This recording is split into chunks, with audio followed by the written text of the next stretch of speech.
আসসালামু আলাইকুম। আজ 15ই জুন 2026 সোমবার। শুরু করছি চেঞ্জ টিভি প্রতিদিনের গল্প অনুষ্ঠান। দর্শক, আপনাদের সঙ্গে রয়েছি আমি আবিদ আজম। শুরুতেই সংবাদ শিরোনাম। তথ্য উপদেষ্টা ডাক্তার জাহেদকে নিয়ে যা ঘটল, সরকার যে অ্যাকশন নিচ্ছে। বেনজির আহমেদকে ফেরত আনতে যাচ্ছে বাংলাদেশ। শান্তি চুক্তির মাধ্যমে অবিশ্বাস্য যা হচ্ছে ইরানে। এবার বিস্তারিত। অসৌজন্যমূলক আচরণের অভিযোগে রাষ্ট্রীয় সফর বাতিল করে ভারতের নয়াদিল্লির বিমানবন্দর থেকে কলম্বো হয়ে ঢাকায় ফিরেছেন প্রধানমন্ত্রীর তথ্য উপদেষ্টা ডাক্তার জাহিদুর রহমান। সোমবার সকাল 11:30টার দিকে হজরত শাহজালাল আন্তর্জাতিক বিমানবন্দরে পৌঁছান তিনি। ইন্ডিয়ান ওশেন রিম অ্যাসোসিয়েশন সম্মেলনে যোগ দিতে তিনি ঢাকা থেকে দিল্লি গিয়েছিলেন প্রধানমন্ত্রীর তথ্য উপদেষ্টা ডাক্তার জাহিদুর রহমান। তবে সেখানে অনাকাঙ্ক্ষিত পরিস্থিতির মুখোমুখি হন উপদেষ্টা ডাক্তার জাহেদ। প্রতিমন্ত্রী পদমর্যাদায় কূটনীতিক পাসপোর্ট পাবার যোগ্য। সূত্র জানিয়েছে, রোববার বিকেল 3:20 সাধারণ পাসপোর্টে এয়ার ইন্ডিয়ার ফ্লাইটে যাত্রা করেন। এয়ারপোর্টে নামার পরই তাকে ভারতের নজরদারি তালিকা অনুযায়ী আটকে দেওয়া হয়। দীর্ঘ জিজ্ঞাসাবাদের এক পর্যায়ে উপদেষ্টা নিজেই পাসপোর্ট ফেরত চান এবং পরবর্তী ফ্লাইটে ঢাকায় ফেরার প্রস্তুতি নেন।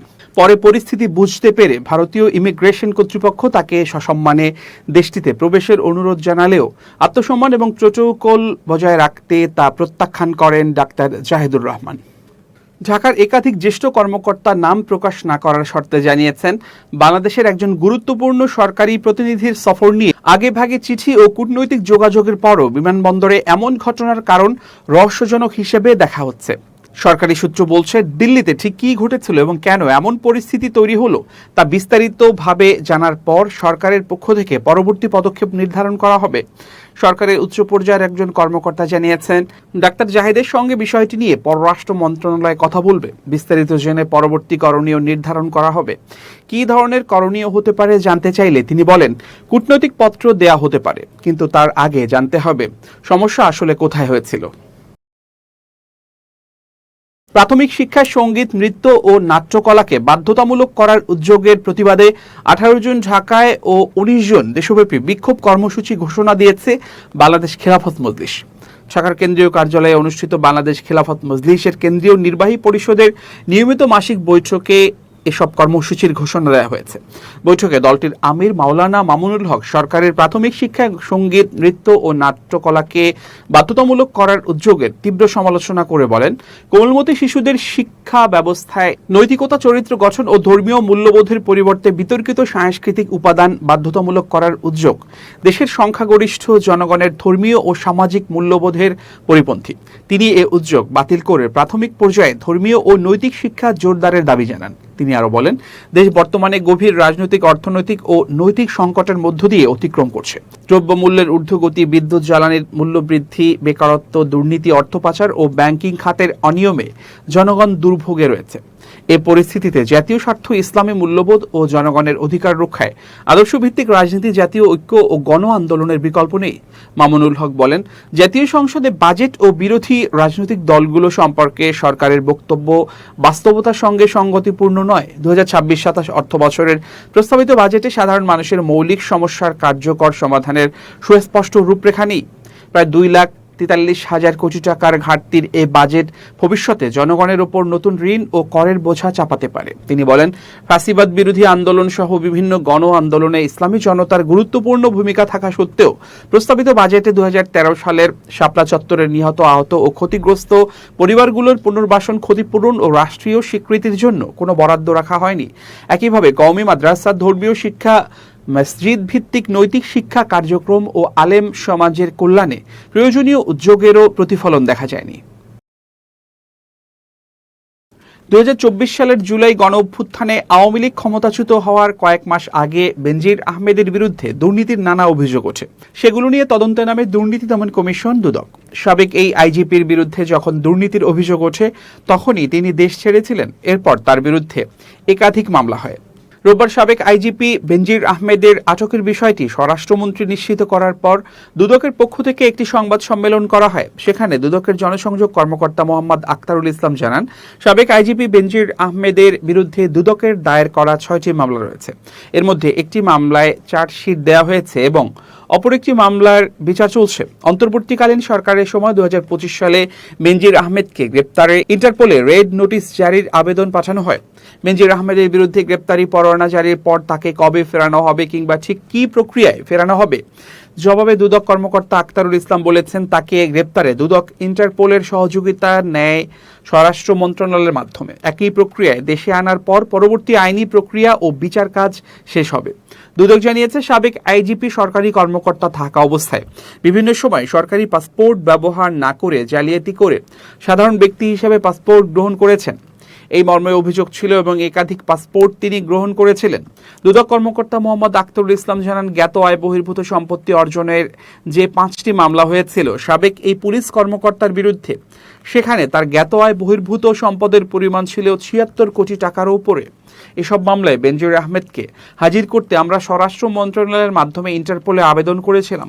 পরে দুদকের আবেদনের প্রেক্ষিতে রেড নোটিশ জারি করতে ইন্টারপোলের কাছে আবেদন করে বাংলাদেশ পুলিশের ন্যাশনাল সেন্ট্রাল ব্যুরো বা এনসিবি। তাকে দেশে ফিরিয়ে কি দুদকের কাছেও হস্তান্তর করা হবে কিনা এমন প্রশ্নে এখনই কোনো মন্তব্য করেনি দুদক। তবে কিভাবে সাবেক এই পুলিশ কর্মকর্তাকে দেশে ফিরিয়ে আনা হবে তার একটি প্রক্রিয়াগত ব্যাখ্যা জাতীয় সংসদে জানিয়েছেন স্বরাষ্ট্রমন্ত্রী। তিনি বলেছেন, গত 12 জুন বাংলাদেশ পুলিশ দুবাই থেকে মেইল পেয়ে বিষয়টি সম্পর্কে অবগত হয়।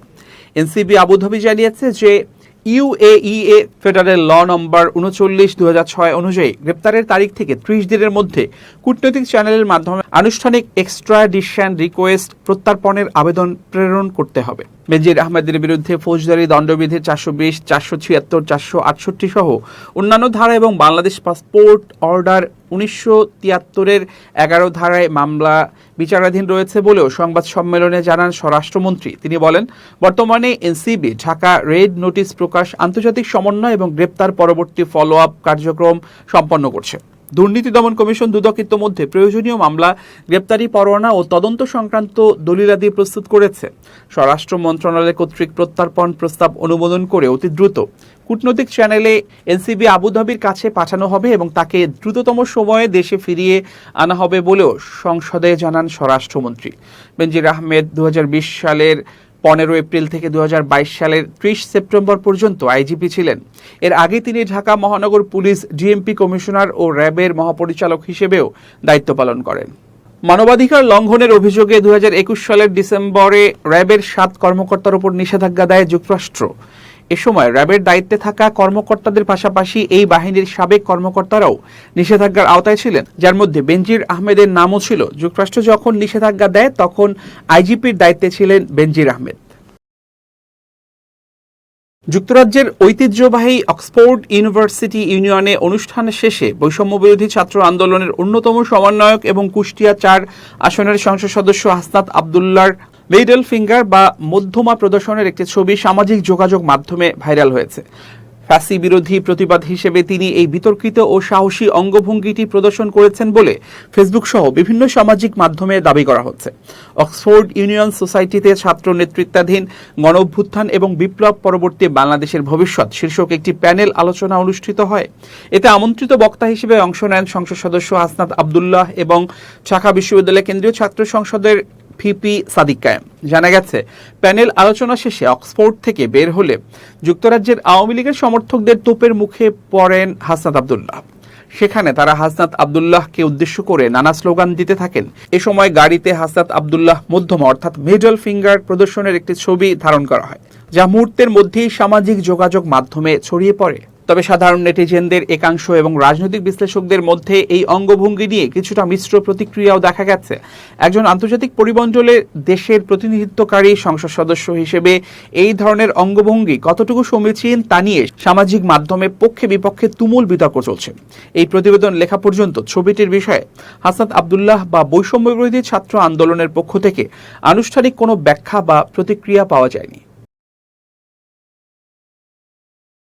মধ্যপ্রাচ্যের খবর।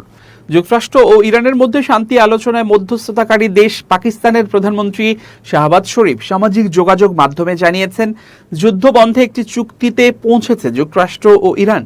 আগামী শুক্রবার সুইজারল্যান্ডে আনুষ্ঠানিকভাবে এই চুক্তি সই হবে। শাহবাজ শরীফের ঘোষণার পর চুক্তিতে পৌঁছানোর বিষয়টি নিশ্চিত করেছেন যুক্তরাষ্ট্রের প্রেসিডেন্ট ডোনাল্ড ট্রাম্পও। নিজের সামাজিক যোগাযোগ মাধ্যম ট্রুথ সোশ্যালে তিনি লিখেছেন, ইসলামী প্রজাতন্ত্র ইরানের সঙ্গে চুক্তি এখন সম্পন্ন।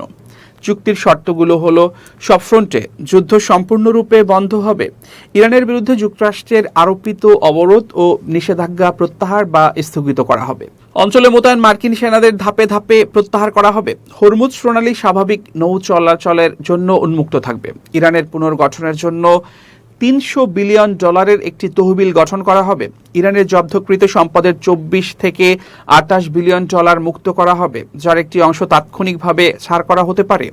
আগামী 60 দিনের মধ্যে নতুন পারমাণবিক আলোচনা শুরু হবে। সমৃদ্ধ ইউরেনিয়াম ও ইরানের পারমাণবিক স্থাপনাগুলো দেশের অভ্যন্তরেই থাকবে।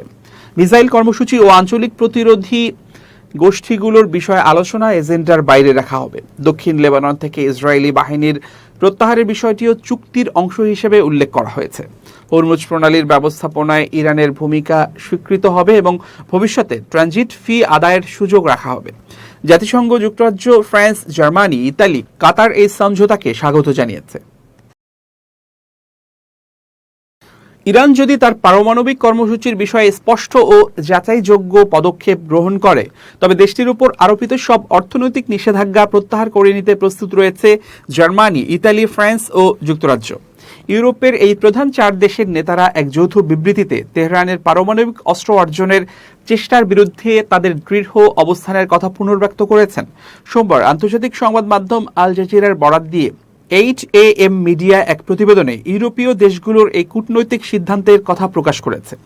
রোববার রাতে প্রকাশিত যৌথ বিবৃতিতে 4 দেশের শীর্ষ নেতারা বিশেষভাবে জোর দিয়ে বলেছে যে ইরানকে অবশ্যই কখনো পারমাণবিক অস্ত্র তৈরি বা অর্জন করতে দেওয়া যাবে না। এই লক্ষ্য অর্জনে এবং উদ্ভূত পরিস্থিতি নিয়ন্ত্রণে তারা মার্কিন যুক্তরাষ্ট্র, ইরান এবং আন্তর্জাতিক পরমাণু শক্তি সংস্থা বা IAEA এর সঙ্গে যৌথভাবে কাজ করার জন্য সম্পূর্ণ প্রস্তুত রয়েছে। পারমাণবিক বিষয়ের পাশাপাশি আন্তর্জাতিক বাণিজ্যিক নিরাপত্তার স্বার্থে মধ্যপ্রাচ্যের কৌশলগত নৌপথ হরমুজ প্রণালীটি কোনো ধরনের বাধা ছাড়াই অনতিবিলম্বে পুনরায় খুলে দেওয়ার জন্য এই 4 দেশ জোরালো আহ্বান জানিয়েছে। একই সঙ্গে তারা বর্তমান ভূরাজনৈতিক পরিস্থিতিতে লেবাননের সার্বভৌমত্ব এবং আঞ্চলিক অখণ্ডতার পূর্ণ শ্রদ্ধা প্রদর্শনের ওপরও বিশেষ গুরুত্ব আরোপ করেছে। এবার জানাবো বিশ্বকাপের খবর। বিশ্বকাপে উড়ন্ত শুরু পেয়েছে সুইডেন। নিজেদের প্রথম ম্যাচে তিউনিশিয়াকে 5-1 গোলে উড়িয়ে দিয়েছে তারা। সুইডেনের পক্ষে জোড়া গোল করেন তরুণ মিডফিল্ডার ইয়াসিন আয়ারি।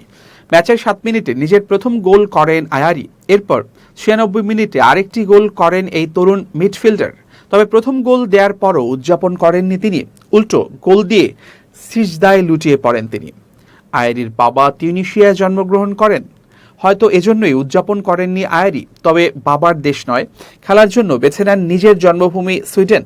জানা গেছে 2021 সালে তিউনিশিয়ার প্রতিনিধিরা তখনকার সুইডেনের অনূর্ধ্ব 21 দলের আয়ারির সঙ্গে যোগাযোগ করে জাতীয় দল পরিবর্তনের প্রস্তাব দেয়। এদিকে আয়ারির মা মরক্কোর হওয়ায় ওই দেশের পক্ষ থেকেও তাকে জাতীয় দলে নেয়ার সুযোগ ছিল। 2022 সালের বিশ্বকাপে তিউনিশিয়ার প্রতিনিধিত্ব করার সুযোগ প্রত্যাখ্যান করেন আয়ারি। বাবা মায়ের সঙ্গে পরামর্শের পর নিজের জন্মভূমি সুইডেনের প্রতি অনুগত থাকার সিদ্ধান্ত নেন এই মিডফিল্ডার।